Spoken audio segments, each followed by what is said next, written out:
Nitam, I'm well versed with Zoom. Slightly uncomfortable with this. Sharing के लिए क्या option रहेगा यहाँ पर?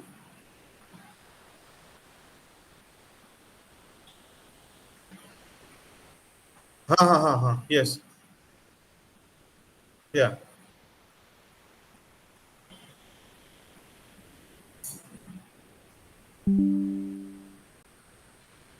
Okay. And over there.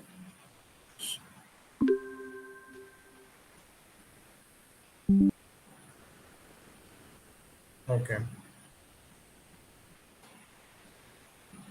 And what do I option have to choose there?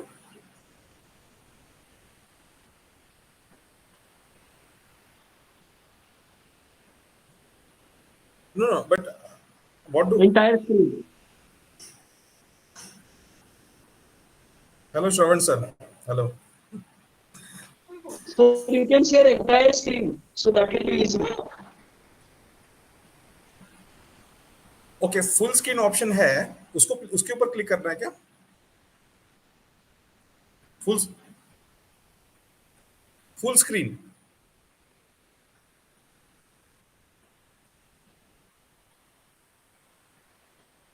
No. This is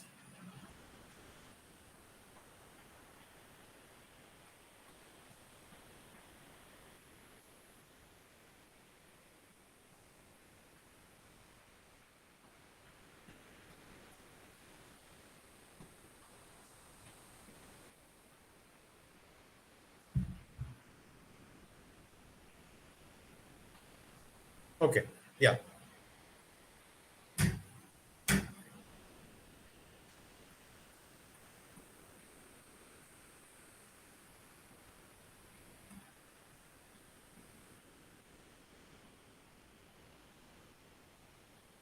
Now the share button is not working.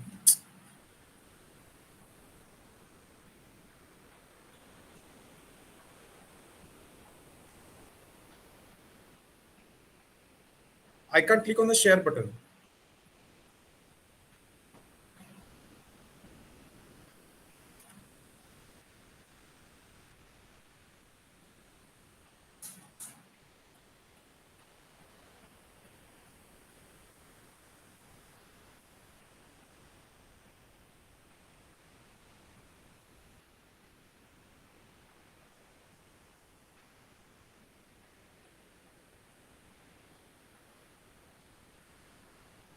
मतलब the share button is disabled हो रहा मतलब सिर्फ cancel पे ही click मतलब cancel ही highlight कर रहा है share button मतलब it's not working only.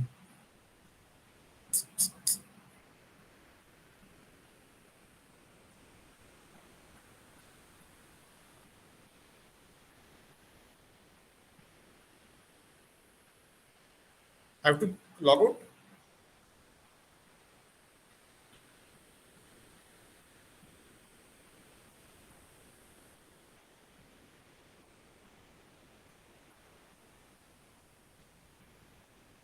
Okay, I'm logging out.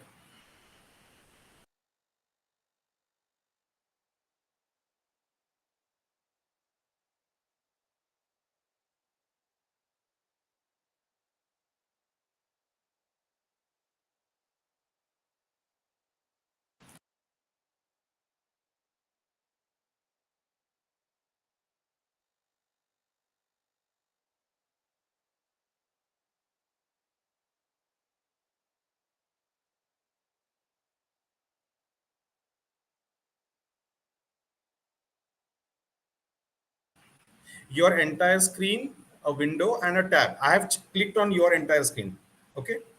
Now after I click on your entire screen, only the cancel button is I can like click.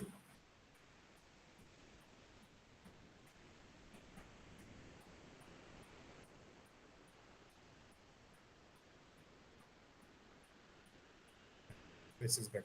आ गया. Yes, yes, yes. ठीक है ये दिख रहा है ना अभी. Yes, sir, it is visible now. Finally, finally. Thank you. Thanks a lot, Ethan sir. Yes, I do. I can also do it myself. I said like if you want still want कैसे करो? Actually, I know a lot of people here, but I'm not on good terms. But I know names, तो मुझे इतना formal नहीं चाहिए था. So I can, yeah. Okay, okay, okay. Go ahead.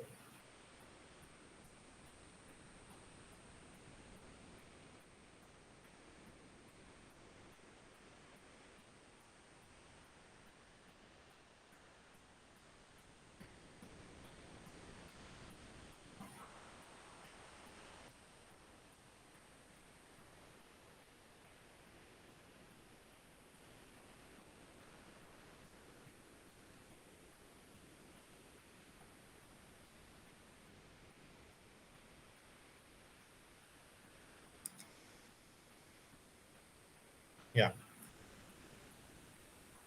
Thanks a lot, Pritam. Thanks for the reason that somehow this is my first interaction after moving out of Nagpur, and I'm very glad that in some way I've been able to connect with people who either I know or know somewhat from the days of Nagpur when I was there before 2016. So thanks to you and thanks to Rahul sir. Rahul sir, it seems, is not there, but thanks to him also. Uh, and to people who are there, I would also like to let you know that prior to coming into the teaching profession, I was working in the stock markets, and I worked close to approximately 10 years in Mumbai in broking field, and I was working in retail broking, worked for India Infoline Limited, IIFL, and Bonanza Portfolio Services. And in 2012, I shifted to academics. So it's been a pleasant ride, first in industry and now in academics also. And it's a learning curve for me also because I'm also in the process of learning things in teaching and in research, and it's been a pleasant ride all over, all through the way. Thank you. So on that note, let's start with the present with the FDP of with the session. So before we start with the PPT and I hammer you with slides and some information and all those things, I would like to have some chat regarding research. A lot of IIMs, particularly IIM Raipur, and now other IIMs are also following the suit, that while doing your PhD, they are making it mandatory to have research papers. First of all, they say that it improves your employability, and second thing, it's for the benefit of the college also, that the college gains from having additional papers and improve their possible rankings in various surveys where they are being attached to themselves. So the importance of research cannot be overemphasized. Uh, Institutes reward handsomely for whatever research you are doing based upon the category of journal you are publishing into, and it's a very it's a sort of incentives which the academicians were lacking, which the industry people had. So now you have your regular salary and you also get additional incentives for whatever you publish, so you're getting the benefit of the industry without the headache or the worrisome work culture of industry, and that's the good part of research. So on that note, let's start with the presentation. Pritam, where do we have to stop? Like the first break, it's at 9 o'clock, right? Oh, okay, okay.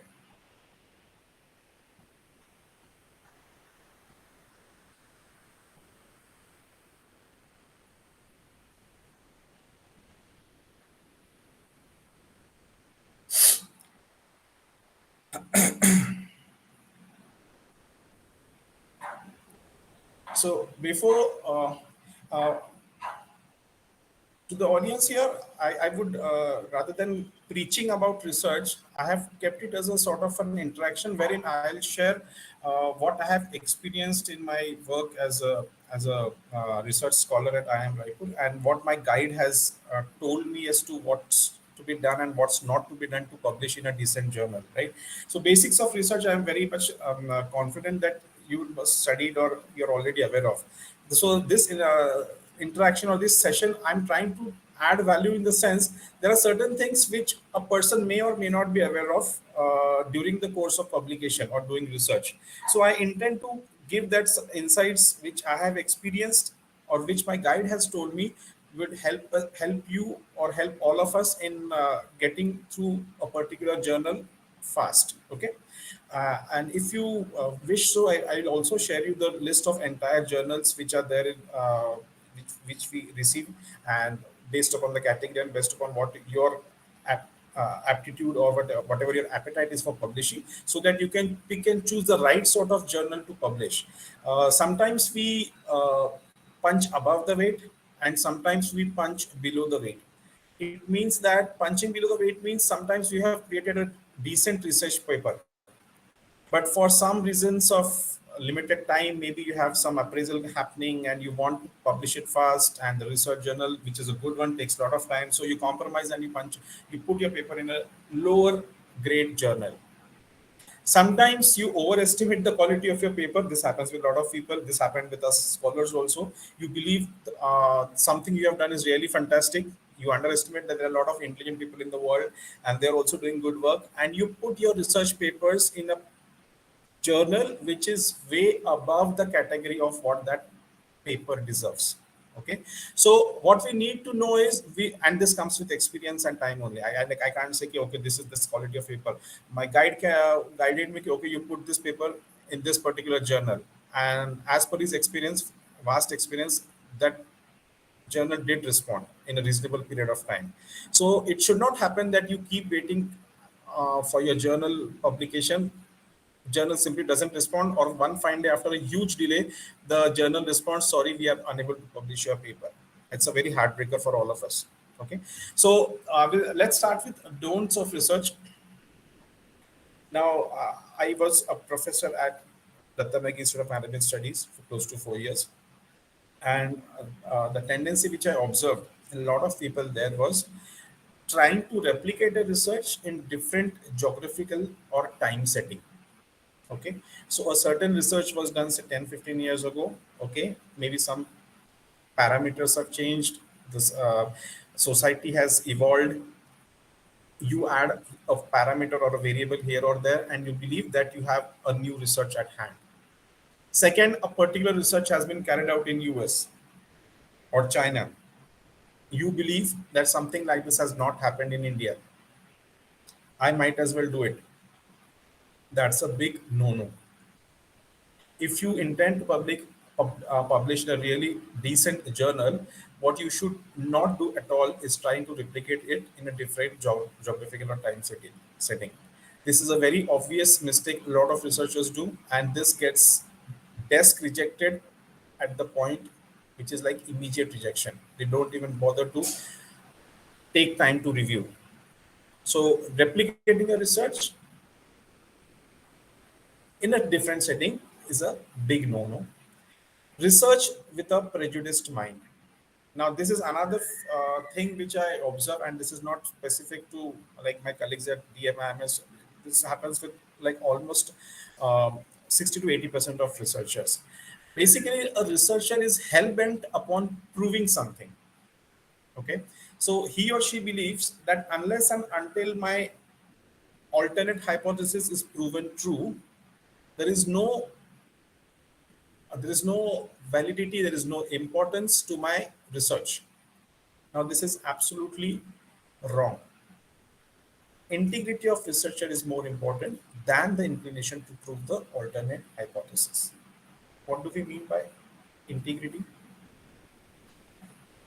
That is an honest, sincere effort, a sample which truly reflects the population, a proper research design, and a commensurate study with appropriate interpretation should lead us to whatever is the finding of your study. There should not be a prejudice, there should not be a bias that come what may, I have to ensure that my alternative hypothesis has to be proved true. No. Remember, extremely few amongst us, okay, are actually able to challenge and alter the existing theory. Meaning that when we are challenging an existing theory, obviously we are proving the alternate hypothesis. We are saying the null hypothesis is invalidated.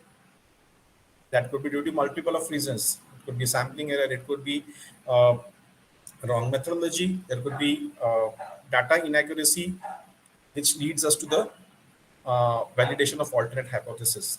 Not so. The few who did it so, they did it with a neutral mind and an honest effort. Okay, so changing an existing theory is very thought consuming, very pleasing to us. For that, we need not bend rules and change the process or compromise the integrity to get our research done. Choosing a sample convenient to assemble or one that favors your intended outcome. Now, this is another severe problem a lot of people have. Convenience sampling will come on sampling at later part of this presentation. Choosing a sample that is convenient. Now, I understand research is a very time and cost consuming process. And most of the time, the research which happens in India, unlike in developed countries, especially US, is non funded. So it's the researcher himself or herself who has to invest his time or her money to get or collect data. And here is the trap most of us people fall into. We choose convenience sampling methods, wherein we choose samples or respondents who are in close proximity to us. Now, I would like to share one inner thing with respect to this particular thing. Like in IIM Raipur also, and for this matter, other IIMs also, good institutions, it must be happening. That when a marketing or an HR scholar is doing a research, he has a ready-made audience in the form of 300, 400 students who are there in the campus. Okay. So whether they are doing some study on e-commerce, whether they are doing some study on organizational behavior, because there are a lot of experienced people also amongst those students. So they find a very easy target to collect their data. Okay. And this leads to severe problems in the way the questionnaire is responded to by these people. Okay. So convenience sampling is a big no-no because it does not help us give a real validated research output. Okay. Research done with correct design and sampling, even if it confirms and does not alter the existing theory, is not a waste. Now, this is one thought that a lot of people are bogged down with. कि अगर मेरा alternate hypothesis true नहीं होता है, if my alternate hypothesis is not proven true, I have not contributed anything to the research. It's a wrong notion, because if you have followed the proper ethics of research, a correct research design, a proper sampling method, even if you are confirming the null hypothesis, you are validating the existing theory. So it should not be counted as a waste. Identifying a research gap which is not significant or adds slash contributes to the development of theory. Now, this is one of the prime reasons where the paper gets desk rejected, wherein uh, the person gets so consumed by his product, by his research, that he or she begins to feel that this is something significant and it is going to add to the theory. It's going to add to the body of knowledge. This might not be the case always. So you have to think hard, you have to think uh, basically you have to read a lot of literature to find a significant research gap which requests study. It's not like you have something in mind and you want to form a research paper on that and you designate it as a gap and start working on it. A good journal is obviously going to find out soon that this is not which has come out of a study of past literature. No, neither it has come out of a genuine, serious intuition. I agree that not all research ideas will always come out of literature review, though that is the fad everywhere now. So, yes, coming to that intuition part, intuitiveness is good, but not acknowledging related literature is being ignorant. So there are certain smart Alex who believe that they have got an idea and that idea will turn out into a fantastic research article or paper. But they forget that there could be certain other people who have already worked upon it. And because of their ignorance, They don't know that work has already been completed on that particular intuitiveness which they have in their mind. And secondly, there should be an acknowledgement that their intuitiveness or their idea or their intuition really has some valid reason for a good research. Just because it has sprang up on your mind does not mean that it is going to fructify into a good research paper. No. So intuitiveness is good, but not acknowledging read literature is being ignorant. So the importance of literature review cannot be overemphasized. But then, in my research committee, there was one professor from microeconomics. He used to teach economics. He used to teach us macroeconomics. Now he was a fan of this intuition or this thought process or this observation because he dealt in economics, and there were phenomena in economics which were much more easily observable compared to phenomenon in finance. I'm a finance guy. I teach finance subjects. So he said that okay, literature review is good, but it should not be overdone. Now, what is the disadvantage of over dependence of literature review? As you keep on more reading more and more papers, more and more literature, somehow you sacrifice your own thought process. Now it's like you see a lot of people who make it big in life, okay, without education. So they say ki had I done education, then I would have become a person like any other person who was doing the same course. Okay. So education basically creates people with same mindset and same thoughts. I would have lost all my ingenuity. I would not have taken risks, which otherwise I would not have taken risks if I had gone through the education process. Okay, that's his viewpoint. But definitely, over dependence on literature review is sacrificing your ingenuity, and I confirm to that particular point. And not all people who don't study, basically do education, do poorly in life. ऐसा भी नहीं है. Basically, when you get educated, you are also doing good in life. तो 100 में से जिन्होंने education लिया 100 में से 90-95 are doing good but only one or two who have not taken education make it big in life. So that's the perspective we need to have. So over dependence on literature review is sacrificing your ingenuity. So what it means is basically you are hampering your thought process. You are not thinking hard. You are just depending too much on the thinking of people who have done research work before you.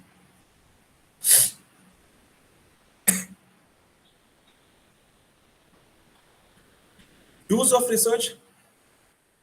Again, like I said, this don'ts and do's is not like some. I'm not taking it from some textbook. This is from experience, from what my guide has suggested me or what I have experienced. Okay, so it's upon you as to how you perceive whatever I have mentioned in the previous slide and this slide. Research in topics which are your favorite, not topics which are the flavor of research community. Now, this is one particular thing which I need to hammer home seriously. Um, like I am a faculty of finance and I teach derivatives and corporate finance. Okay. So my favorite topic is dividend payout policy, which forms a part of my corporate finance or financial management course. I would not like to get into topics which are not related to my teaching.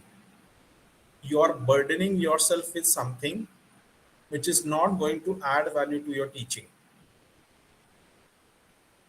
Now, there could be arguments that there could be only so much topics which can be researched with related to my topic. There is no, it's not like unlimited. Uh, what I would suggest is there are always ways and means to connect some new phenomenon to the topics which are your favorite. I'll tell you how. Uh, like say my topic is dividend payout policy. Okay, why do companies pay dividends, or whether family businesses pay more dividends or standalone companies pay more dividends. So after this research was done, I was looking for a third topic because we are supposed to have 3 essays or 3 chapters in the thesis. So my guide suggested the pledging is the current thing which you need to do. So then the problem is the thesis mandates that obviously there should be some relation, some connectivity between all the 3 essays or chapters of your thesis work. Otherwise, it will not be validated. Otherwise, it will not go through. So then we found a way as to how pledging of shares by promoters affects the dividend payout. And this is a very valid topic. And basically, I'm not saying, I'm not taking a credit that this is the first time we are doing it. There was some research done on this topic, but not much. So the third essay which came out of this idea was that we relate how the pledging of shares by a promoters affects the dividend payout policy of that particular company. So basically, we have connected the current flavor to the topic, which is my favorite or my concern. There could be always ways and means where you can do this. Don't uh, don't unnecessarily diversify in your research in areas which might not aid you in teaching in future. Okay, I understand there are compulsions like for incentives or for appraisals that the publication has to be there, and there are certain partners of yours with whom you co-author that they find certain other topics interesting and you have to compromise there. But mostly by and large topics should be those which are your favorites or which are going to add to your knowledge pool and which are directly indirectly going to benefit the student community when they are learning or uh, understanding the topics from you. That's the big plus of research. uh, like I guess you all have heard the name of Aswat Damodaran. He's a very reputed professor, and he's a professor of valuation, business valuations, and research related to valuations are of his prime concern. His entire book on corporate finance and valuation is nothing but a synthesis, a formal presentation of all the research work that has gone into valuation process. So unlike textbooks, other textbooks on finance which do not mention, they just mention formulas, they just mention concepts, they just mention the questions and answers. Ashwath Damodaran books always mention the source as to where he has taken this particular concept in his book. So that's a due tribute or acknowledgement of the research of the people who have contributed to the body of knowledge of finance. And he incorporates all the details of the research papers which are there in his books to tell us that this is the work which has been contributed and this is why I am utilizing it in my textbook, whether it is his or somebody else's.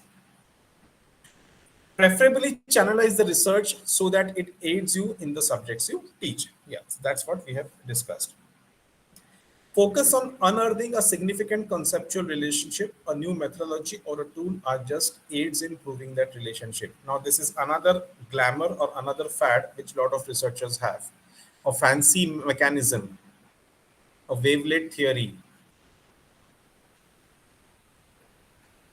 lasso regression, some new forms of methodologies used, fancy methodologies to crack some good journals.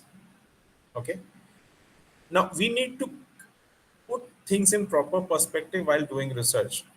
The methodology in itself, you can make fantastic papers with basic regression analysis also. My guide is a fad, Dr. Yogesh Chauhan, is an associate professor at IIM. He works all his research papers on simple, basic, multivariate regression, nothing fancy. And yet he publishes in a lot of good journals. I myself used lasso regression because I thought that was something new in the study of dividend payout policy. But what we need to focus upon is whether we are able to find a significant conceptual relationship. A new methodology or tool are not to be given due importance as a lot of researchers are doing so. If the focus of research is maintained, literature review should mention less of classical or old studies and focus more on the recent significant contributions to the theory. So, as you keep on progressing on your favorite topic, you keep on doing adding research. You cannot go back to papers, the seminal studies or the classical papers of 60s and 70s. Okay, so that comes with due progression of your research in that same topic when you're focused, when you're channelizing your energy in that particular topic itself. Okay, first one paper, two papers you focused more on the past history and all those things, you were like enthusiastic, you were a newbie. But as you get a veteran, as you become a veteran in research for that particular topic, and that you being veteran shows how you treat your literature review area. Now, what should happen is it should show that you are acknowledging some important studies which have been done in the past, but to a limited extent, not elaborate like you were in the papers initially. What you should now focus is on the papers which have contributed significantly to the theory in the recent times. And when I say contribute significantly in the recent times, obviously means you choose journals which are worthy of acknowledgement. Okay, that is how you proceed and develop on whatever knowledge it's now precipitating in your stream. So uh, in our study, when we were looking for financed payouts, we found a paper by Farah Mensa and Michaeli, great researcher and academicians who are in the field of dividend payouts. And they published a paper in 2018 where they talked of dividend being financed by debt or equity. So they had the paper was in pipeline for close to 7 years, and the paper did not do empirical relationship or empirical testing. They proposed that this is the way it should be done. So we incorporated that particular method, the way they suggested. How do we estimate whether the dividends are financed by external capital and not by internal retained earnings? And we did an empirical analysis of that particular thing. It received an immediate response from a particular journal because that was a new topic. Finance payouts with empirical learnings was not done often, and that helps us to get visibility and acknowledgement faster compared to a stale topic. Okay, so that's why I'm harping or stressing upon the importance of recent studies, so that if you keep on building on it, there is a very good chance, a very expeditious opportunity to get your research acknowledged or seen.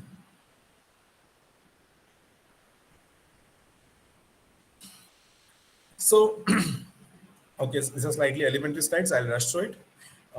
So research is basically you're searching again means that something which is already there, and you are just trying to connect those dots, trying to connect those constructs, trying to connect those concepts. Okay. Now, invention and discovery, social sciences, the research which we do is mostly about discovery. Discovery ka matlab, discovery means something that is already there, only it was put forth in the form of a theory. Unlike an invention which happens in basic sciences mostly, wherein something new is constructed out of the existing elements. Okay, so for our research, existence of data needs to be unearthed and a relationship needs to be established. What I'm stressing upon here is that existence or availability of data is nothing but reality which already exists. Um, Now that there's this movie, like when you're talking of this particular thing, I remember that movie, Flash of Genius. It's a movie on Robert Kearns. Now, Robert Kearns is a person who found or invented those automatic wipers on the cars. So he copyrighted the product, and he tried to sell it to Ford and Chrysler and General Motors. I'm talking of 80s and 90s. Now, these companies say that whatever is a part of that automatic wiper, whether it is a capacitor or resistors or whatever, it already existed. So, how can you claim copyright to that particular product? Right? You have no claim over that particular product. We are going to use it without paying any royalty or any fees to you. So Robert Kearns fought for many years a legal battle against these huge companies. In the court, he said that when an author writes a book, can he be accused of plagiarism?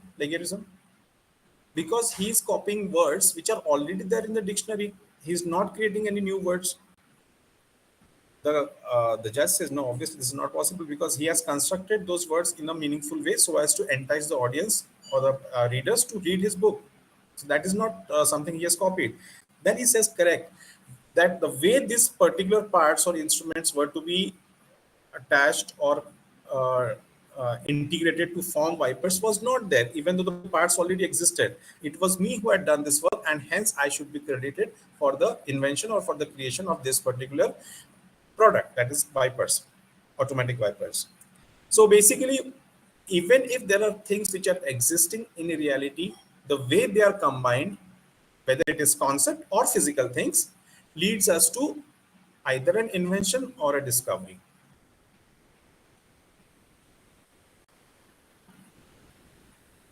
So, what is research intended to do? It's a systematic and objective process of gathering, analyzing, recording, and analyzing data. Thus, it proposes to establish a relationship between two or more objects, variables, collects the data, and interprets it. Okay, so this is a very elementary, basic sort of a definition.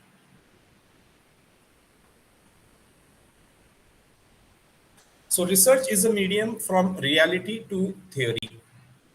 So, whatever exists already, that is reality, the concepts we derive from them, the concepts or ideas or constructs which we propose to link through our research and convert it into theory. Now, the importance of documentation of theory is well known. It's like the allopathy and Ayurveda. Allopathy, the people did research, they did trials, they found out the right compositions, they created medicines, everything was documented, everything has a theory, a backup. As to what proportion you need to use that medicine for a particular disease is well known. The problem with Ayurveda, to an extent, I'm not discrediting Ayurveda, of course, it is very useful. Problem with Ayurveda is as to what extent a particular medicine in Ayurveda has to be used for a disease, what is its right component or what is its right amount. Somehow, our ancestors failed to create a theory out of it. Somehow, they failed to document it properly.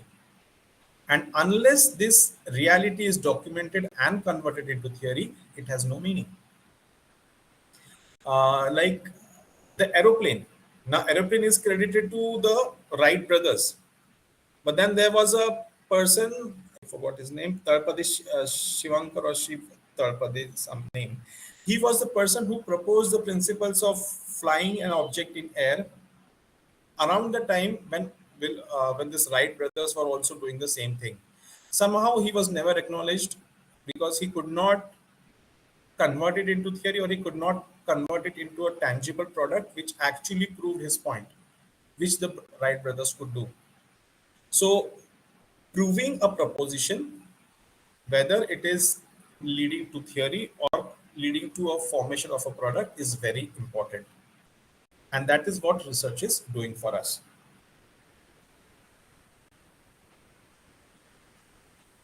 So things, ideas, objects, attributes, occurrences which exist all around us are termed as concepts. So concepts are the basic units of theory development. So when we try to find a meaningful relationship with these concepts in the form of variables, we try to establish theory through our research. However, a relationship needs to be established amongst various concepts. Propositions are those statements which propose to establish relationship among concepts.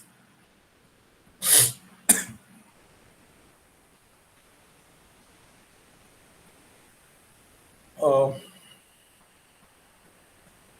there was one more thing which I saw, like when we are writing a paper, uh, people we used to even I used to write earlier. This is the null hypothesis and this is the alternate hypothesis. I don't know whether this practice is discontinued or not. Maybe it's discontinued. I'm talking of Nagpur, but there is no such need to write null and alternate hypothesis. By default, null hypothesis talks of the status quo or existence of the world as it is. Okay, so in a research article, you need not write two hypotheses. that this is the null and this is alternate, because null hypothesis is what is already acknowledged by the world. This is the status quo. There is no difference between a particular variable, or the particular variable value does not uh, diverge significantly from the stated value for that particular variable which is observed in the real world. Only mentioning of alternate hypothesis suffices, because that is what we are going to study, whether it is actually true, whether your research proves it true, or whether it is not true, subject to sampling error, of course. Hypothesis is a proposition which can be actually tested through research. It is a statement concerned with relationship among two or more than two variables. So when you are proposing something and you're attempting to test that proposition to convert it into theory, that statement is called as hypothesis. Research question, when stated in form of statement, becomes a hypothesis. Before we go to hypothesis, uh, there's something more important which we need to discuss, and that is regarding from where does the idea of hypothesis come. What no, not that you have to do research, definitely you have to find a hypothesis, that's what obvious. But given the fact that either we are compelled to do research or that we are supposed to do research, why and where does this hypothesis originate in your brain? That's a thought we need to that's a question we need to ask ourselves. Why is this proposition I'm even considering? What is so big deal about it? Now, there could be multiple reasons as to why that hypothesis originates. What is hypothesis? Basically, a research opportunity, a research gap, like we use it in common parlance, which we want to explore, which we want to check out, whether this actually is of significance, whether this actually matters. And that research gap, when we are trying to put it in the form of statement, is nothing but hypothesis. Now, where does this research gap originate is of fundamental importance before we start any research. ये hypothesis originate, ये research gap कहाँ से originate हो रहा है? There are two or three ways from where this research gap is going to originate, mostly. Okay. Uh, First is the intuition or the thought of that particular researcher. Whether he believes that a particular idea or a particular thing is happening so and so, why is it happening? Okay, so intuition of a researcher will take him to identify ki, okay, this is a problem which needs to be addressed. Now, for having that intuition, again, there should be some backup background work. Now, any person coming new to the field of research and having his ideas of fresh mind, no self-appraisal over here. Okay. So to have that intuition, to have that thought process, obviously needs a well-cooked, a well-seasoned mind. A person who is deep in research or has done significant research or is in the world of academics for a significant period of time can only get that intuitive thought. So, for starters, intuition or a thought which has come to a mind should be allowed to skip and let pass. Okay, don't ponder over it. It's a matter of people who have significant and sufficient experience that this intuition or this thought should be thought of as a research gap. Second, second could be an observation. Certain products are sold more or have higher demand on e-commerce sites, and certain products are having less demand on e-commerce sites. Why is it so happening? Certain reviews attract more views and certain reviews do not attract as much views. Why is this happening? So observation of a keen observation sense is obviously required, will take us to identify a research gap. Okay, so first we have talked of intuition, second we have talked of observation of phenomenon. The third and the most tried and tested and the universally acknowledged way of formulating a hypothesis is obviously literature review. Okay, so before I get an idea of what I should do about my thesis for any person who is doing his PhD, the first thing which is told to him by his or her guide is to go and do a reading of at least 50 to 100 papers related to his thesis work or the broad topic which he has in mind. Okay. Now, this reading of 50 to 100 papers eventually leads to two things. First is what we are talking about, that yes, he has able to identify a research gap. Or it could lead to a second thing. And what is that second thing? Second thing is after having read through those 50, 100, 200 research articles, he finds that he is unable to unearth anything significant. He's at loss of ideas. Sometimes you have a brain freeze, right? Um, like artists have creative block. So maybe you're not simply not able to make out as to what exactly can you unearth after so much extensive research is done on your topic. So it opens the doorway to a new thing that you know now that this topic is worth not researching, not at least something where you can contribute anything significant. Okay. So we'll what are the three ways of identifying a research gap? First is intuition.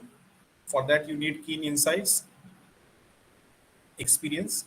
Second is observation, where you find certain patterns happening on certain things and you wish to investigate why is it so happening, like productivity drop on Mondays. That could be one of the topics for research. Certain one I already mentioned that certain products have more demands on e-commerce websites than other products. That's an observation.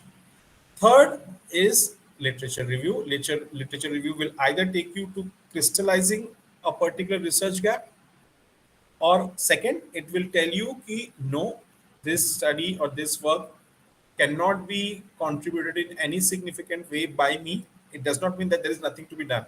It's your capacity that you are not able to unearth something significant out of that study, right?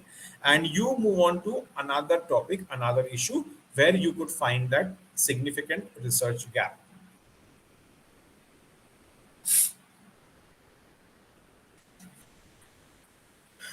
So, at two levels,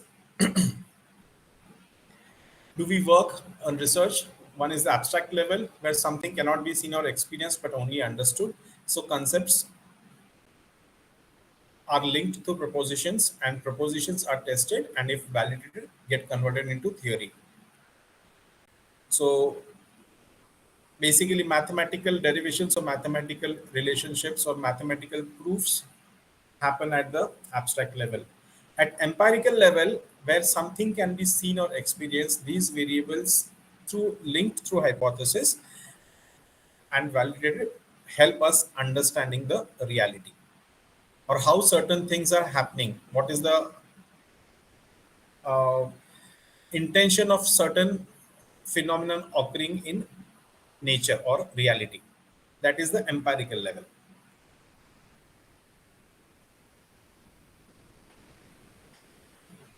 So basically, research, what we most of us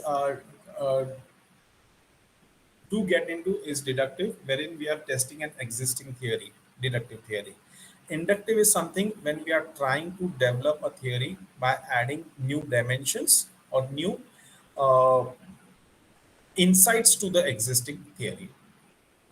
Deductive is telling whether you are conforming with existing theory or challenging or saying no, there is to be modified, it has to be changed, it has to be augmented. That is what we are talking of deductive research.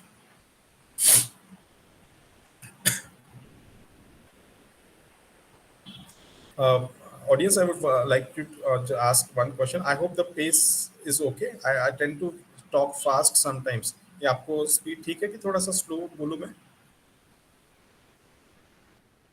People, are you there?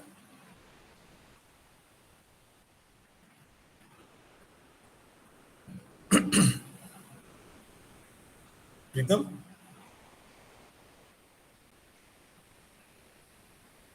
Okay, I assume everything is good.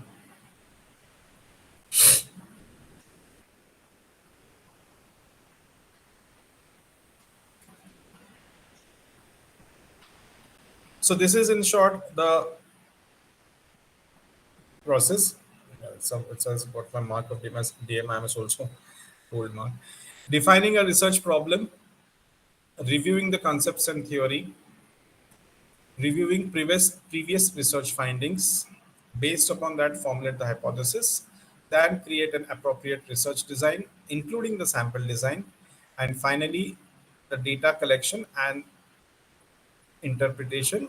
And one more step which is not mentioned but which is essential in any research process is after you have interpreted and formed the conclusions, which now almost everybody does, is the further scopes and limitations are obviously there, but further development of whatever research you work you have done, if it indeed contributes significantly or if anybody really bothers to go further ahead and test it other than you, there is what you need to mention about is what is the further scope of this particular research work, how can it can be developed for further enhancement of the body of knowledge.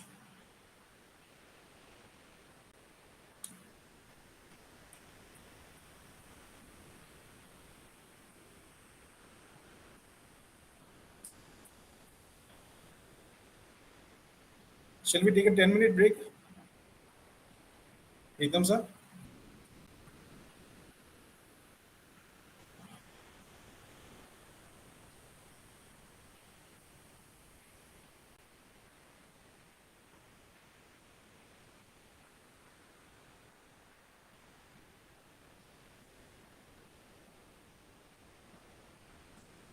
Hello, 1 minute, huh? Yeah,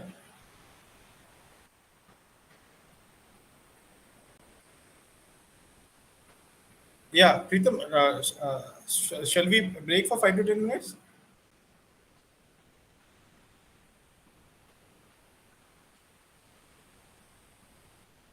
Yeah, yeah, yeah. I don't know. People are like tired or like it's a very odd time also, but like nobody is responding and all. Okay, so maybe that break shall help us. Uh, we'll start by 8:14, 8:15.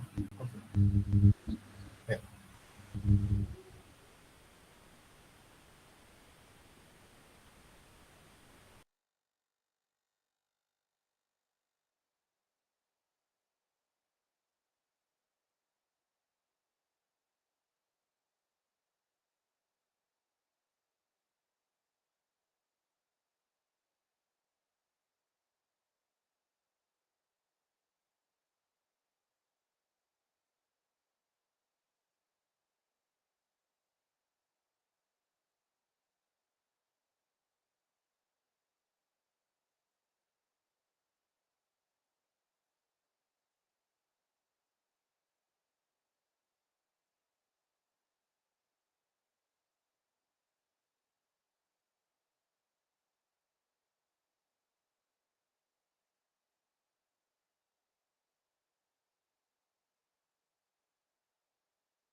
all.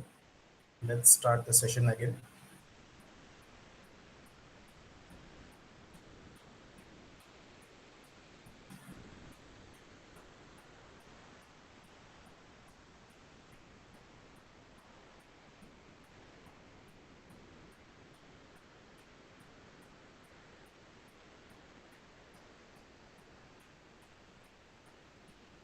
So, so this is the point which I've already discussed before we parted.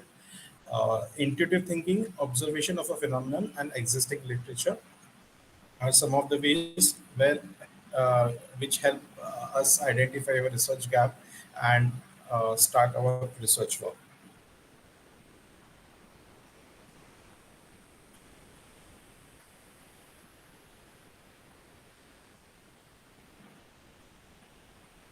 Now, like I've already said, that sometimes it may so happen that you might identify a research gap on your own, but the theory or the people who are seated as reviewers often believe that this gap is not sufficient enough to warrant investigation or research.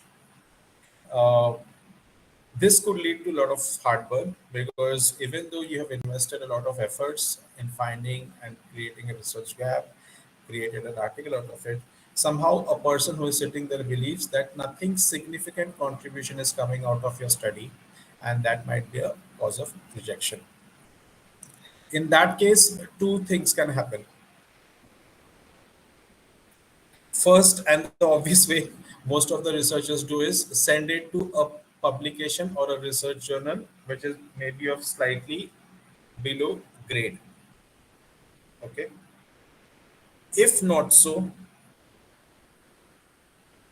the researcher on himself has to take the onus that indeed he needs to the basic template, the data that is relevant still, right?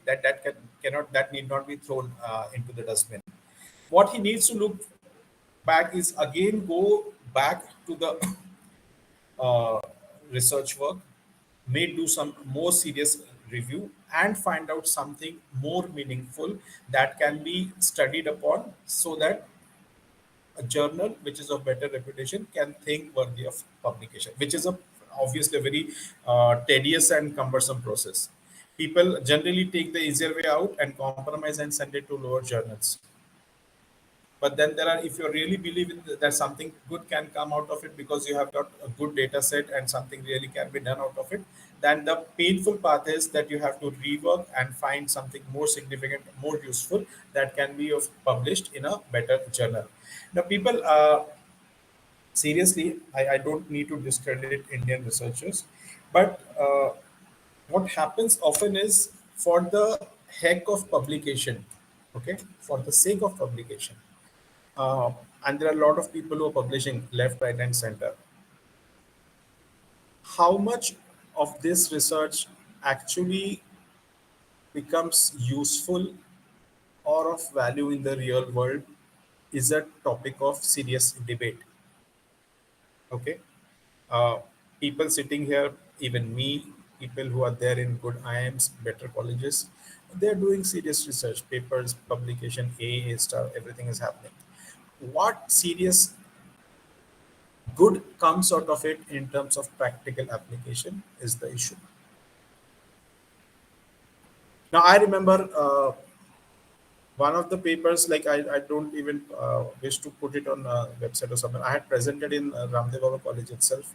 It was about the closing of positions in derivatives settlement cycles. Okay, and it was not a very polished research, and I was new to the field, and I but what I found that particular study that was significant. That's what I want to share with you. Even though the study, the research methodology which was implemented was not so was not so much of with finis. Basically, what I was trying to study is what is the phenomenon of rollover of derivative trades in the week of expiry. So, like every last Thursday, the expiry happens for a particular settlement cycle of derivatives, right?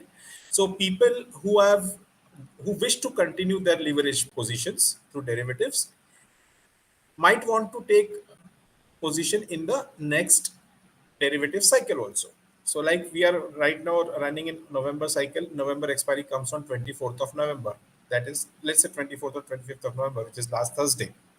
So people want to continue their position even beyond November cycle because they believe that if it has not happened in November, it's surely going to happen in December cycle. So what are they going to do? They are going to do rollovers. What is the meaning of rollover? Rollover is squaring off your current month position in derivatives and taking a new position in December cycle so that they get one more month to hold on to their position. Now, my study involved as to when is this rollover happening? When is this turbulence or turmoil of rollover? Because it's obviously going to create a significant changes in the particular stock prices when this rollover phenomenon is happening. What I found or observed was it was not on Wednesday, Tuesday, Wednesday, or Thursday, the last 3 days, when this rollover was happening. The major turbulence, the major changes in the derivatives turnover, as well as in the stock price, underlying asset price, was happening on the prior Friday. That is, people were getting wiser and they believe that rather than waiting for last 3 4 days where there could be too much of price movement, I rather close out my position on previous Friday and roll over and buy the position for the next series or next expiry cycle. So, and this is actually a phenomenon now. The last day earlier it was to believe that सबसे ज़्यादा turbulence in prices happens on the expiry day. No, that's far back. That's not history. The turbulence has reduced on the expiry day because people, market in general, believes that rolling over of the derivatives positions happens or is to be done much before that expiry. You don't have to wait for that day. You can do it earlier, or you rather should do it earlier. And that was a keen observation which I found interesting because I myself trade in derivatives and it was useful also. Now there is tons and tons of research coming out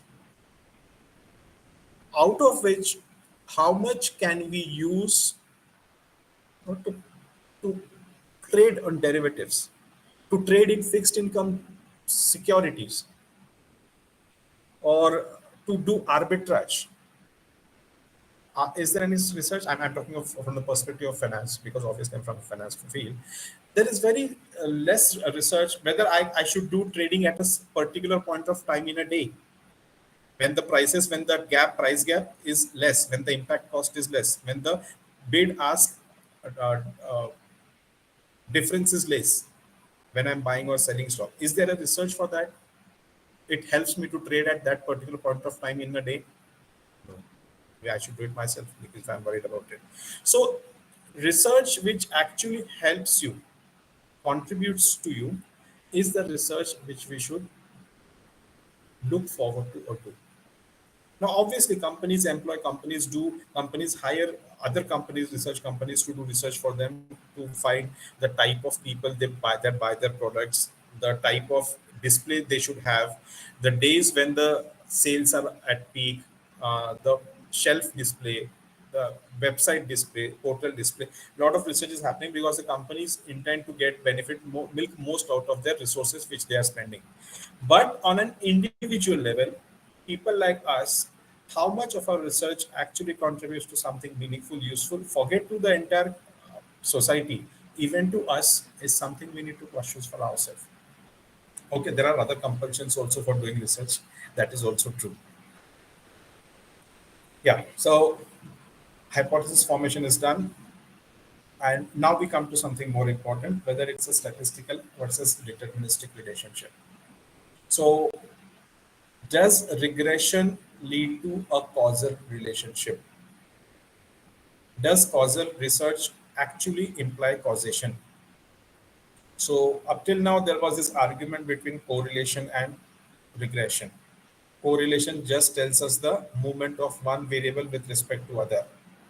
It's just directional. It does not tell us about the interdependence or the dependence of one on the other, which regression does. So does it mean that regression analysis is actually implying some causal? We in fact have one of the research designs also, right? Exploratory, descriptive, and causal research. Does it actually imply causation? Does it vouch for the inclusion of all the variables that explain the changes in the y variable? And can a statistical relationship be ever deterministic? First, we come to statistical and deterministic relationship. Deterministic relationship is exactly given wherein we know that these are one or the two variables which define that y variable. This sort of equation happens in physics, possibly in chemistry, mathematics, basic sciences. This is all, these are all examples of deterministic relationships. There is no ambiguity that y will be defined or changed beyond the variables which are mentioned in the equation. Does social sciences work that way? No. Statistical relationship, when we are talking of, we are not implying direct relationship. Hence, the word causation is wrong. Because whenever we employ regression, one term which always remains after we have accounted for all the variables is the error term or the residual. That residual is never going to be wiped off. So, does causal research actually imply causation? Absolutely no. Because that error term or that residual is always going to hold on to something which might be influencing the changes in my y variable. Does it vouch for inclusion of all the variables that explain the change in y variable? Absolutely not. Can a statistical relationship be ever deterministic? Never ever. Right? So statistical relationship at the most explains the connection of two or more than two variables. But that these are the exact variables which are causing the changes in y variables, no, that is not happening. Okay, so that needs to be a perspective that we cannot say that this is the exact causal, because unless and until the error term or residual is reduced to zero, we can never say what are the factors which are affecting or causing the change in my y variable.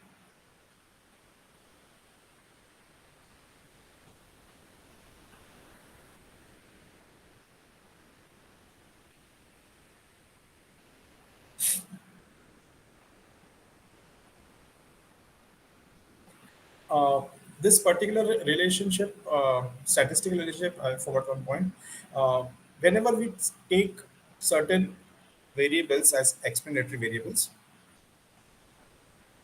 exogenous variables, we base them upon some prior studies, and the research gap which we identify helps us add to those prior studies our one or two variables which we want to include in that statistical relationship or that regression analysis. This is generally what people do. They believe that there is a scope for improving the explanation of the y variable. They have found out a research gap, and they have found out that variables which bridges that research gap, which helps explain the y variable in a better way. This omitted variable, which is not there in the equation or regression equation itself, is actually influencing the betas or the parameters of my existing variables also. Because those existing betas, say my equation is y is equal to alpha plus beta 1 x.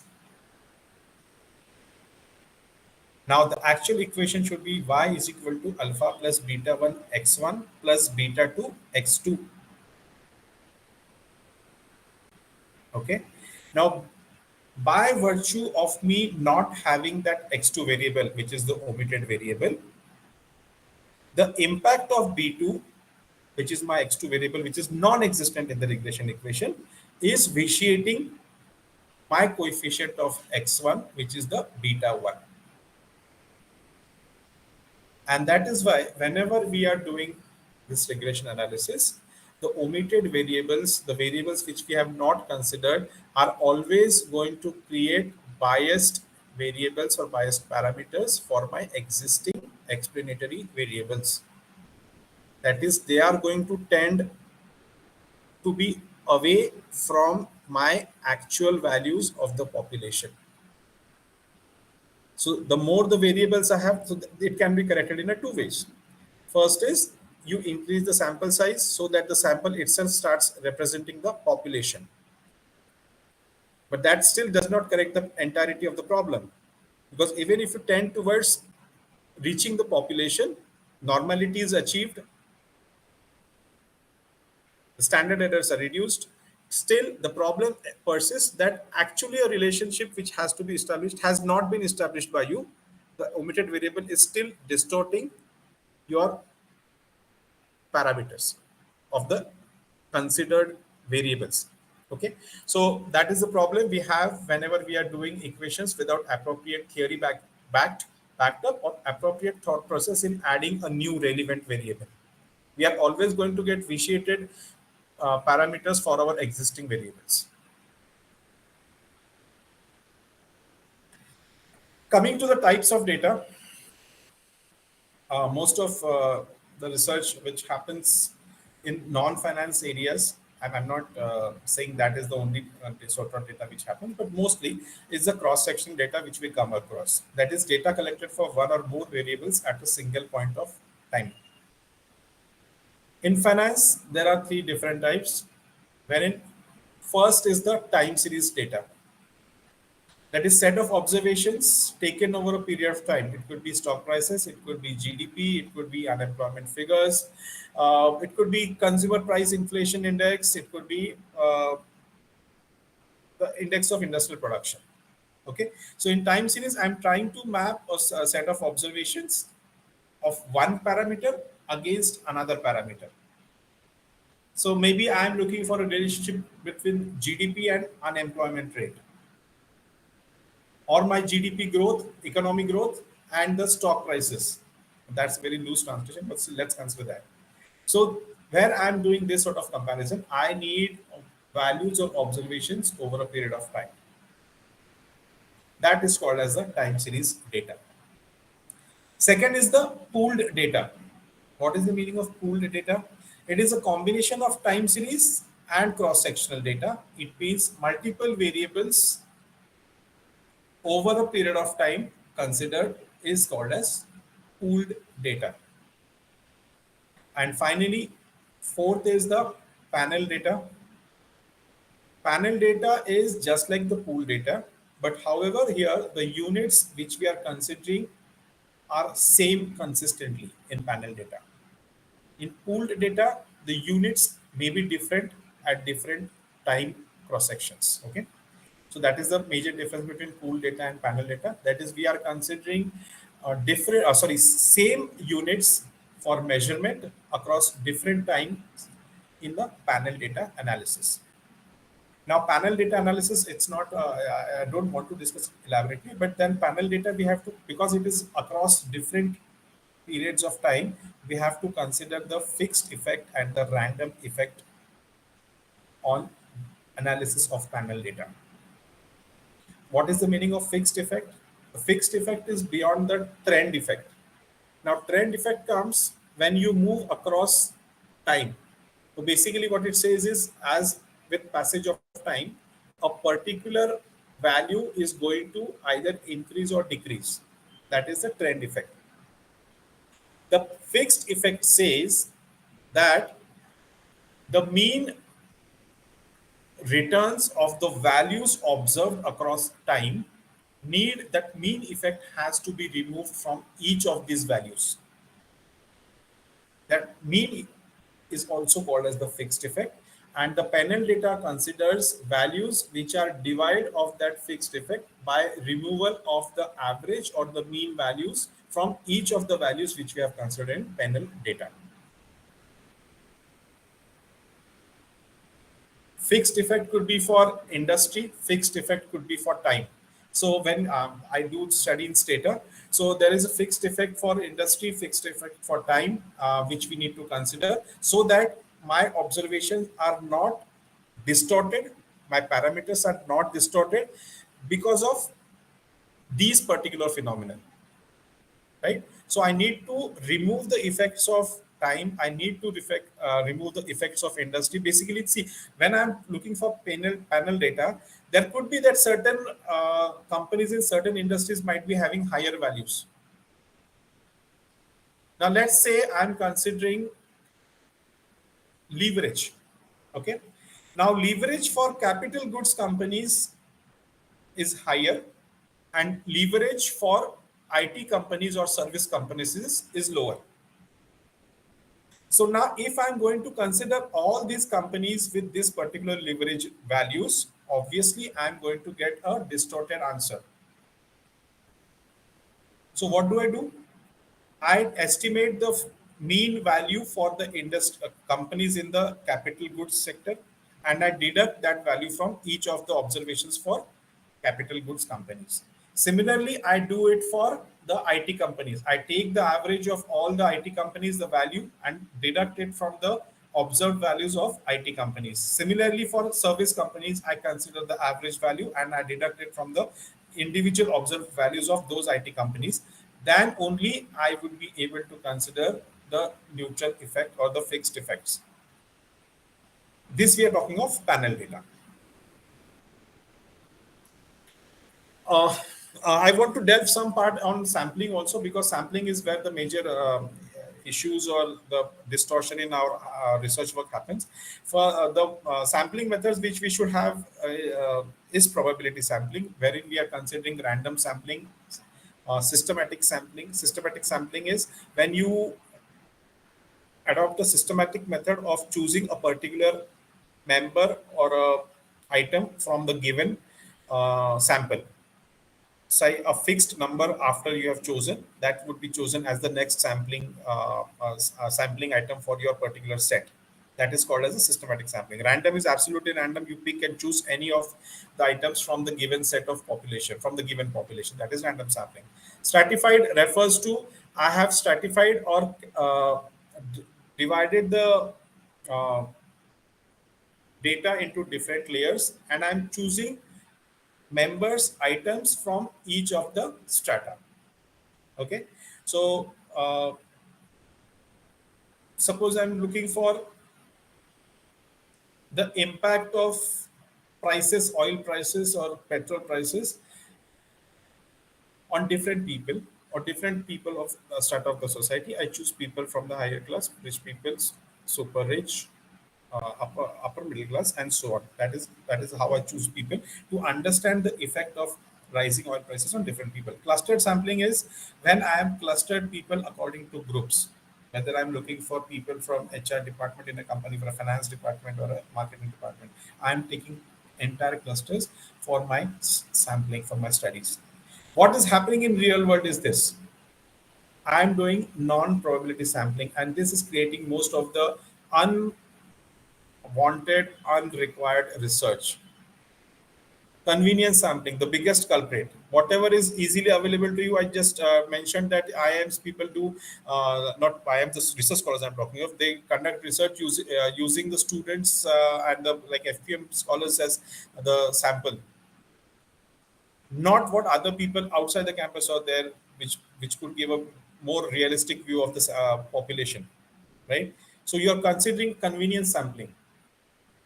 Next is quota sampling. Third is snowball sampling. Snowball is when one person is referring you to other, that second person is referring you to third. Sometimes when you don't have sufficient uh, audience or respondents for your particular survey, the one is going to take you to the next, and next is what is going to take you to the third. That is called as snowballing sampling. And fourth is judgment, wherein a person, now this requires a lot of again pedigree of good research and ability to judge as to who should be your sample, who should be a respondent for your study, and who should be not. But everybody is a master, everybody is an expert when it comes to judgment sampling, because it is convenient. You judge this is the person who is ideal for your sampling or for your survey, for your study, and you are judging it without it being considered viable or realistic for your study.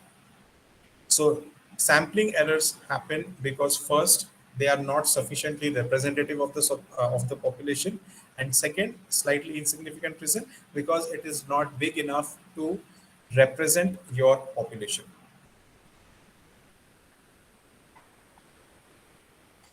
See, when we are looking for OLS estimates, ordinary least square estimates, what are these estimates supposed to be?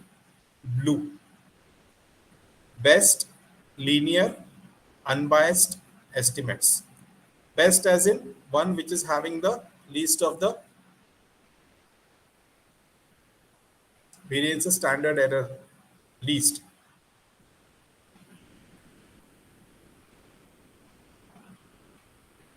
L stands for linear, U stands for unbiased. So if the sample size is not sufficient enough, what is going to happen is my estimates are going to be biased. As I keep on increasing the sample size and tend it towards the population size, the bias mean will tend, sorry, the sample mean is going to tend towards the population mean, and then I can say that it is an unbiased estimate or tending towards unbiased estimate. Otherwise, if my sample size is not sufficient, I'm obviously going to have an extremely biased estimate, and my observations or my findings are not going to be of any practical implications in the real world.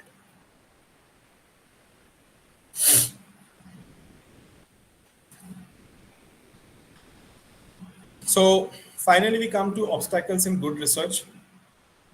First, I've talked of sampling bias, size of the sample, and the type of people you choose or type of respondents you choose for this for your study is the biggest cause of your output not being validated and reliable in the real world. Second is checking for accuracy of data and missing data. Uh, Now, I work in Stata, so uh, there are functions wherein if the particular value is not available, you can either drop it, remove it from your data.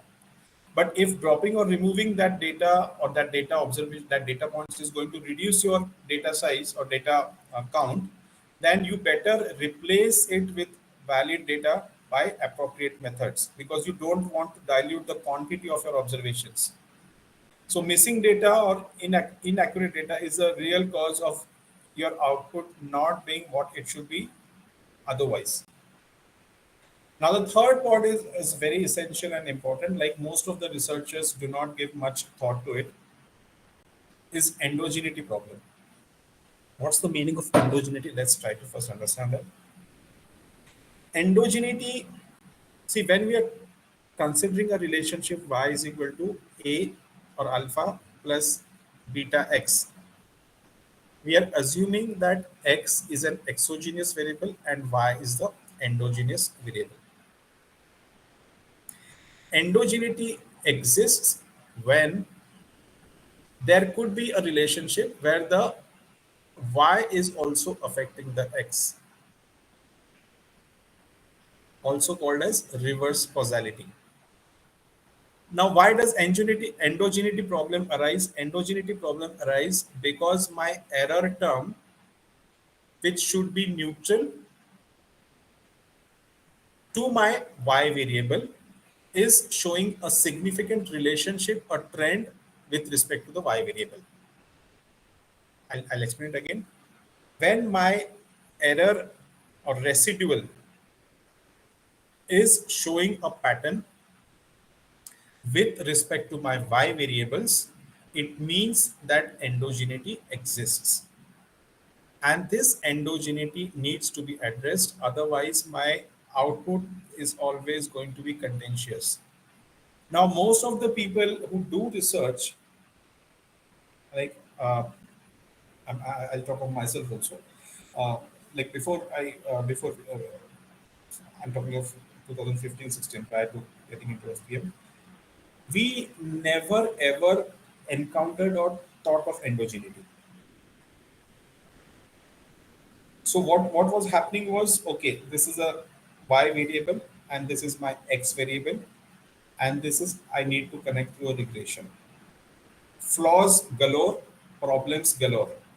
First of all, why I have chosen the variables, my lack of research, my lack of aptitude for research made me choose them.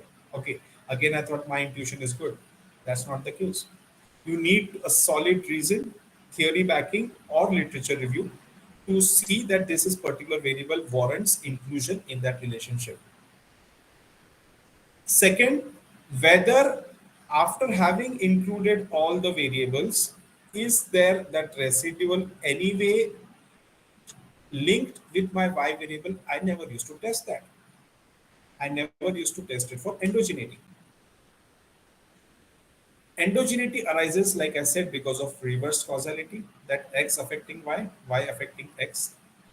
It occurs, endogeneity occurs because there is some omitted variable which is there in my error term.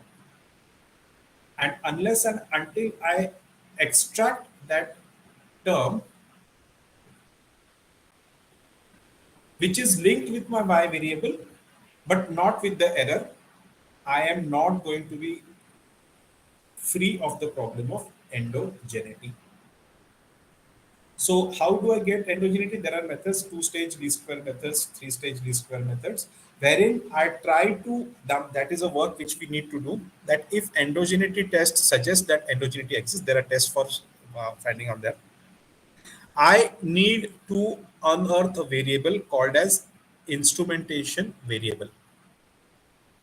This instrumentation variable, once unearthed, has to be a part of my regular equation, which is affecting y.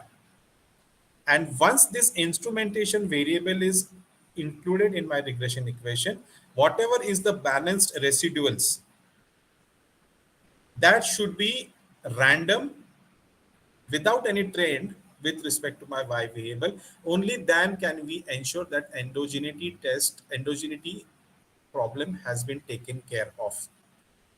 Most of the times, this error term, whether it is linked with the y variable, people ignore it. It's not even mentioned in the papers. And when endogeneity problem is not mentioned in the papers, people simply do not fail to realize why the paper was desk rejected. Because the reviewer is looking for that particular point. Have you addressed the problem of related error term or residual term? Have you checked for endogeneity? But there is absolute no mention of endogeneity in the problem in the research article. That the researcher is very happy connecting the variables, the independent variables and the dependent variable. He is not bothered about whether there is omitted variable, whether there is reverse causality, whether there is endogeneity, and the paper gets rejected. He keeps wondering why, what happened. Sometimes they mention, sometimes they don't even mention about that, because they assume, they expect, the reviewer expects that this is very fundamental, very basic, that you should have checked for, you should have known. This is not for something for me to point out. Okay, so that is the problem of endogeneity, that is a connected or a related error or residual term with my dependent variable, which is causing wrong definition of parameters for the available existing explanatory variables. So now multicollinearity, that is two variables which are having a very high significant relationship between themselves. One needs to be obviously dropped. That is called as multicollinearity. Heteroscedasticity, when I'm talking of cross-sectional data, the same problem. That is my y variable is having a relationship with the error term. Error term should be distributed randomly. That is not happening. Homoscedasticity should be there, but heteroscedasticity problem exists, and it is again diluting the effect or the work of my research. Third is omitted variable, which I've already talked of. These are the problems in cross-sectional data. In the longitudinal data, time series data, what I need to worry about is the autocorrelation and the stationarity. Stationarity, I need to check for whether my data is free of the biases and whether it's tending towards a constant mean. If it is not, there are tests for stationarity, the augmented Dickey-Fuller test, which tells me whether my data is stationary or not. If it is not, then I have to consider the first differences, the second differences, to make my data stationary, only then I can go ahead and proceed with my longitudinal data analysis or the panel data analysis. Unit 2 tests are there, ADF tests are there. There are multiple tests which look for the stationarity, autocorrelation problems. And once we have taken care of these problems through first difference, second difference, only then can I boast of a research which is meaningful or which is helpful in my, I'm talking of panel data analysis. Okay, this is what concludes my presentation for this particular FDP. I just wanted you to run through my thesis presentation because there were these three topics which I had covered in my dividend payout policy. Basically, what we had studied was how dividend payout, uh, what are the factors which are affecting the dividend payout. Okay, this is a very basic or general study which everybody does. That was my first part of my essay, first essay. So basically, we unearthed, we did this lasso regression. Now, lasso regression is a method which is not being widely used for doing study on dividend payout policy. I'll just share it. I'm not going into details of it. I'll just run through it.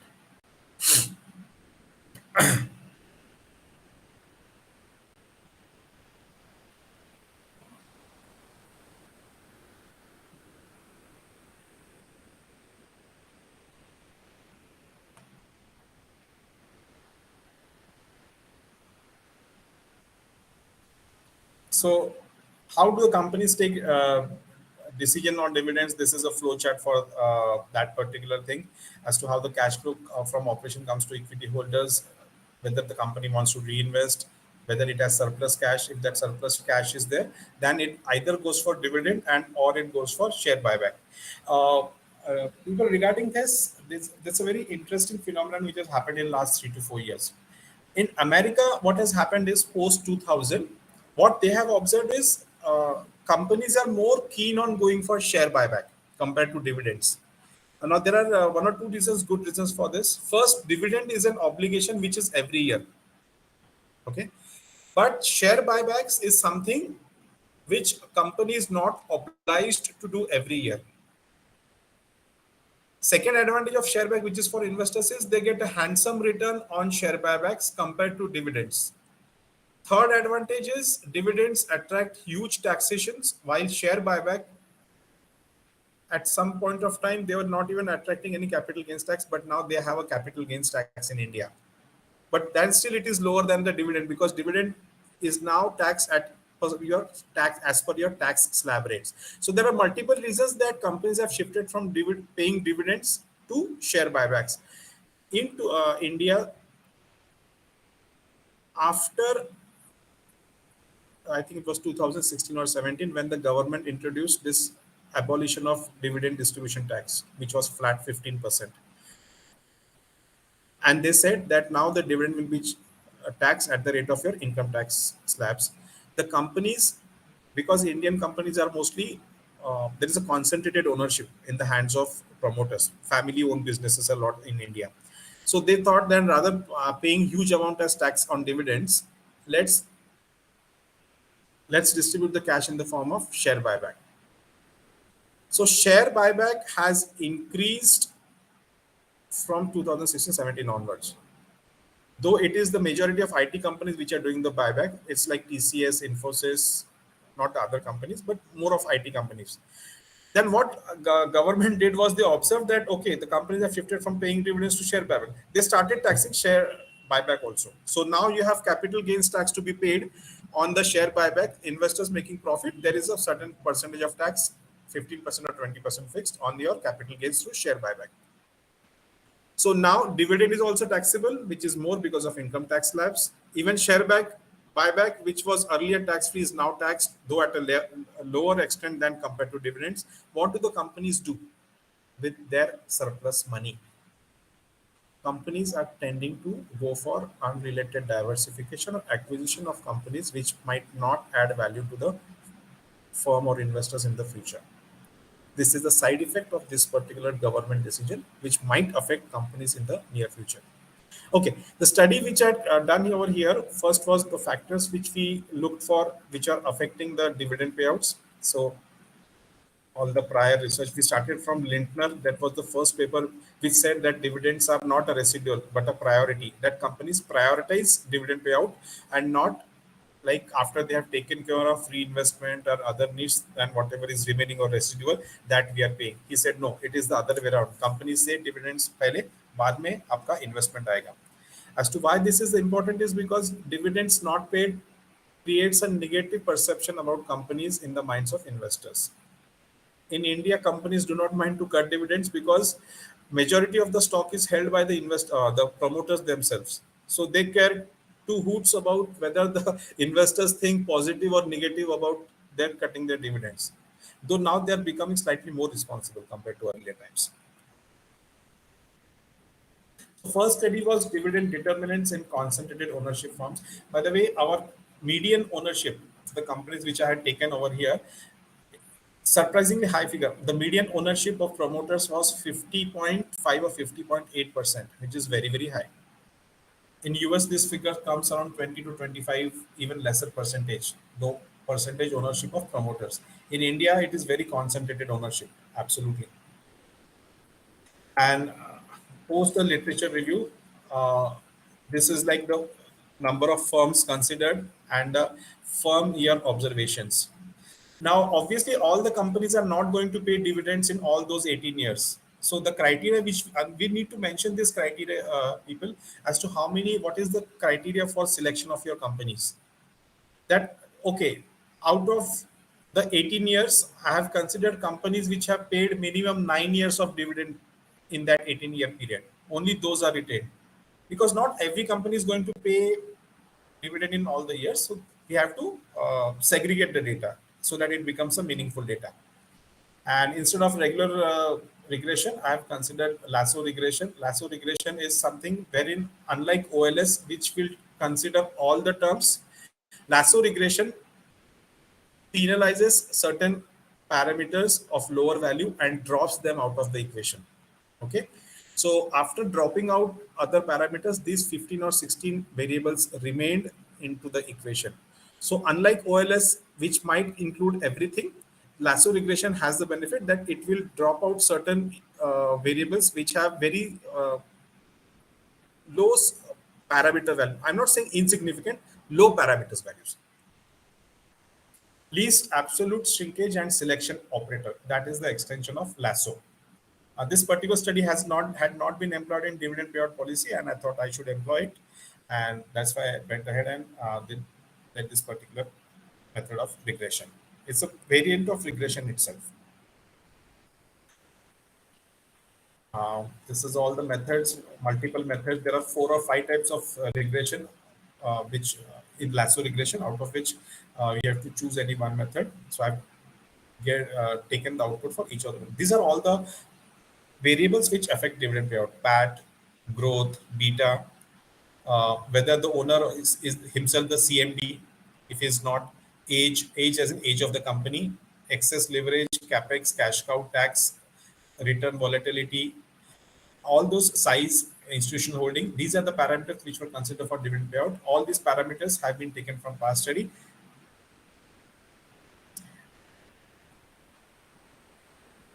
CrossFit partialing out regression method was used, and the parameters which are found relevant are shown here.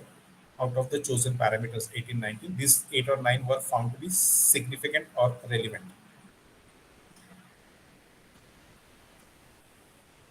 Second study was impact of promoter holding on finance payouts. So whether promoter holding having, we consider two phenomena: group companies and individual companies, as well as promoter holding, whether it is high or low in the companies. So we segregated it in two forms to check out how does promoter holding affect finance payouts.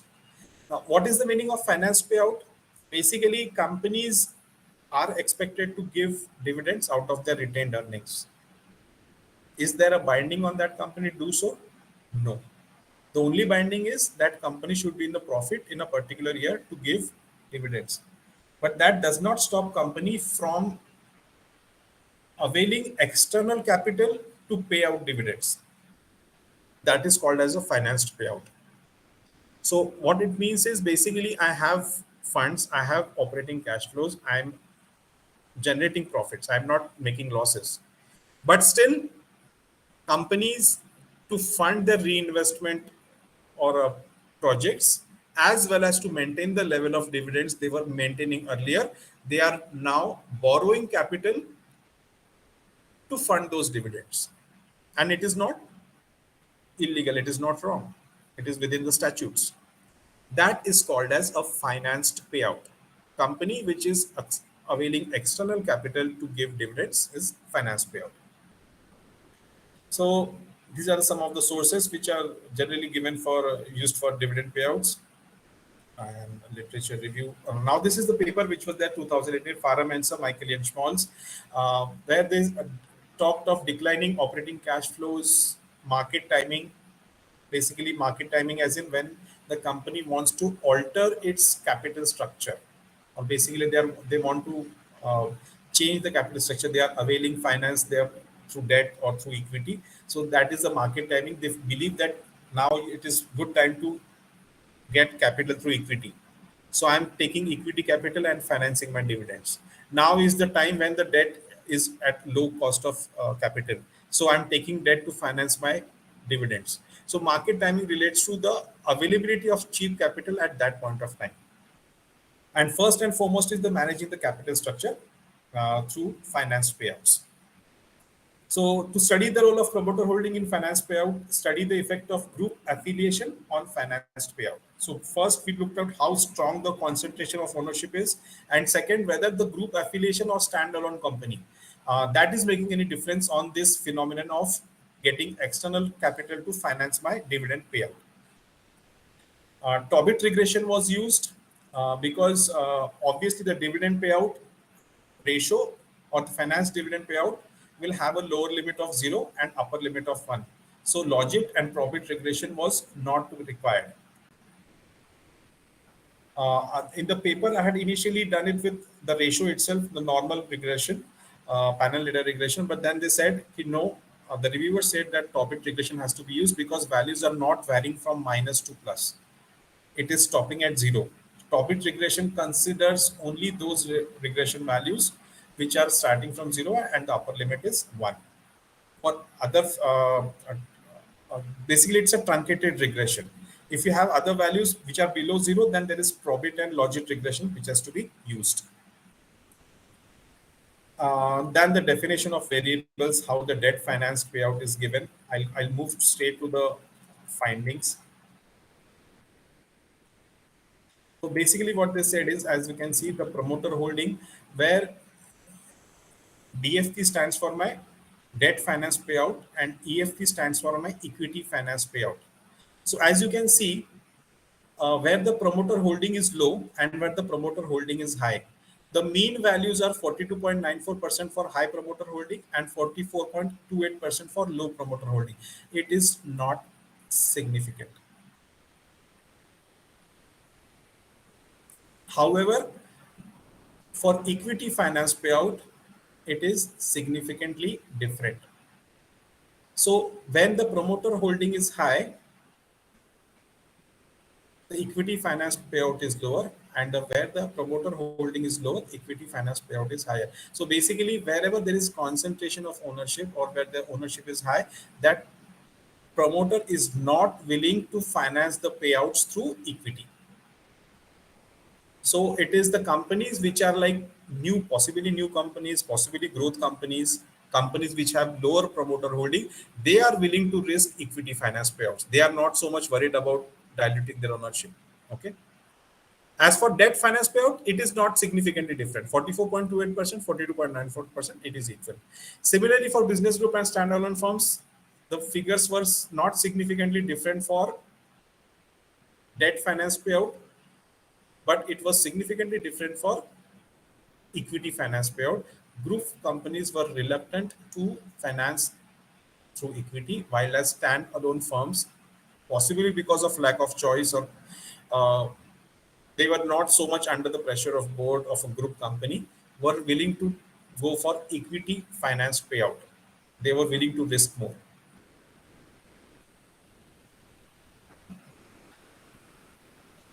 So here we have considered the promoter holding in a non-linear form also, square term also, and the size, operational cash flows which are found significant. So basically, operational cash flows had a negative effect, which is very obvious that when your operational cash flows are dwindling, you are going to go for financed payouts.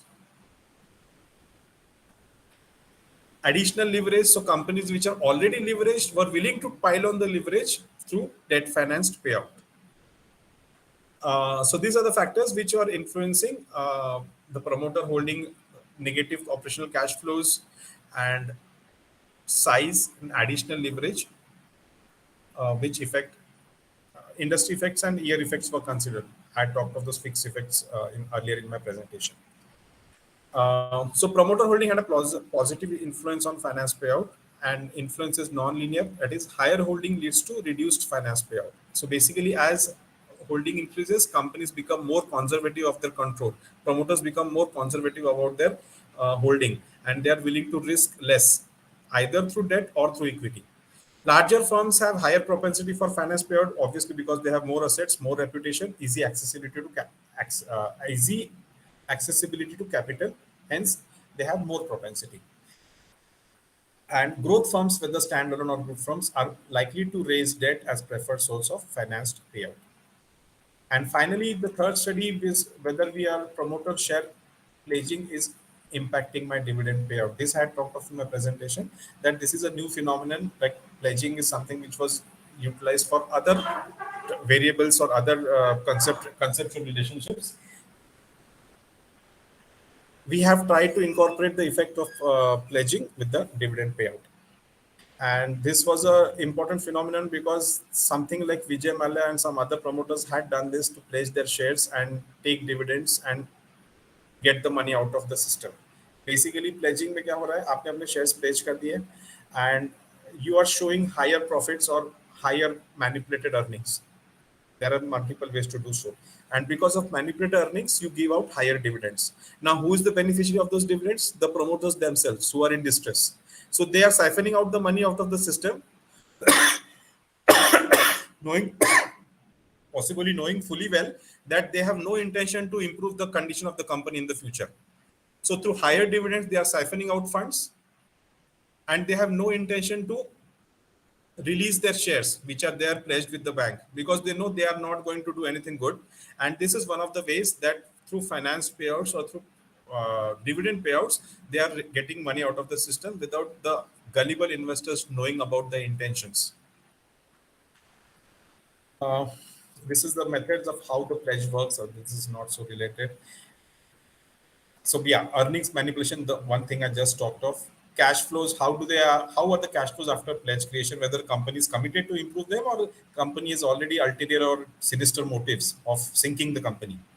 Pressure on stock price is obviously there because now the market knows that the promoter is has pledged his stock. He might or might not be interested in the functioning of the company.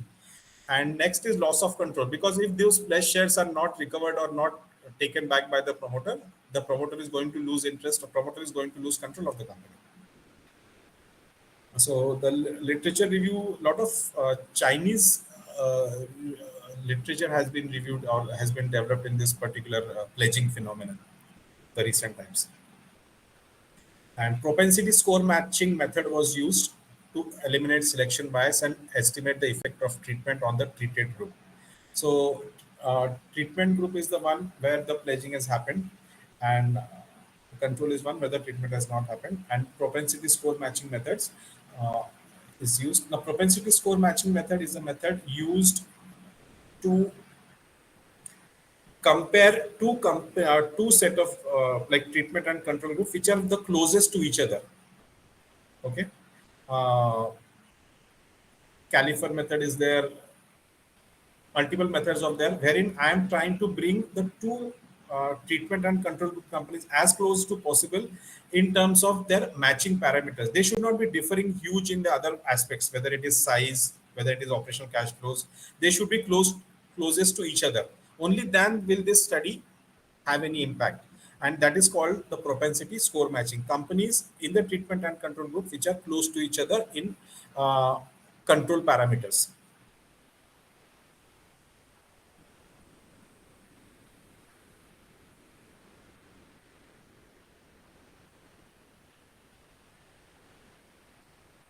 So these were some of the parameters considered: return volatility, excess cash, leverage, size, age, promoter holding, and firm characteristics for pledged and non-pledged firms. Simple T test was taken, and what we found was the pledged firms and the non-pledged firms, there was significant difference in earnings. Like you can see here, zero point zero 0.05 and 0.072. Uh, Significant difference in age also. The companies which were pledged but generally older, basically we can say that there is a decline in the revenue moving out of that cash cow phase. And promoter holding was also on the significant part. P value was significant for these four parameters: size, promoter holding, age, and earnings. Earnings was less, age, promoter holding, and size was more. And these were the parameters which were different for the two sets, unmatched and matched. U stands for unmatched group and M stands for the matched group.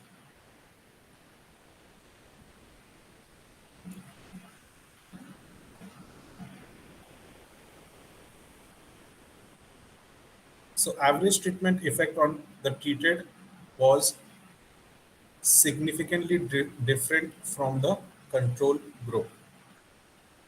So it proves, it validated that the dividend payout, dividends were significantly lesser in the subsequent period of time for pledged companies because the performance of the companies has deteriorated post pledging. We have taken interaction variables also for treatment earnings, treatment age, size, treatment price to book value, treatment to promoter holding. But as we keep on piling on the interaction variables, obviously the problem of standard error arises. So it is not advisable, it is not wise to have much interaction variables unless there is significant reason to assume that adding the interaction variables is going to improve our result output. The more standard error, the more scattered, the more unsure we are of the parameters which we are going to get.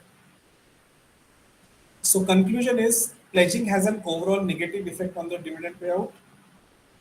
However, the interaction effect is positive for promoter holding and firm size. Larger firms with higher promoter holding tend to witness higher dividends in pledged firms. So basically what we are saying is dividend is reducing, but wherever the firm size and the holding was higher, possibly promoters are siphoning out the funds, and that validates the expropriation hypothesis. What does the expropriation hypothesis say? That people are trying to, promoters are trying to get the funds out of the company after pledging. So these are the implications. Now we'll not delve much into that. This is what I just wanted to share with respect to the studies which we have taken in our panel data analysis. Yeah, it's more focused on the finance side, but then I am a finance person, so you'll have to adjust with that. So that concludes my presentation for the day.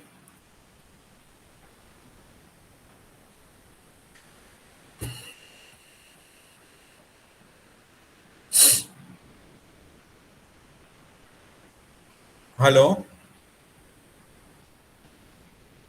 Yeah.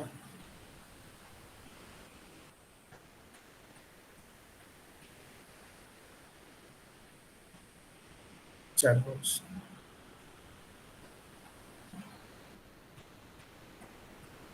Pritham, why is your voice so low? I'm barely able to hear you. Yeah. Yeah. Yeah. Yeah.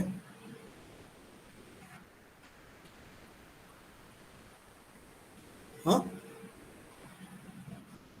Yeah. Yeah. Yeah. Yeah. Go ahead.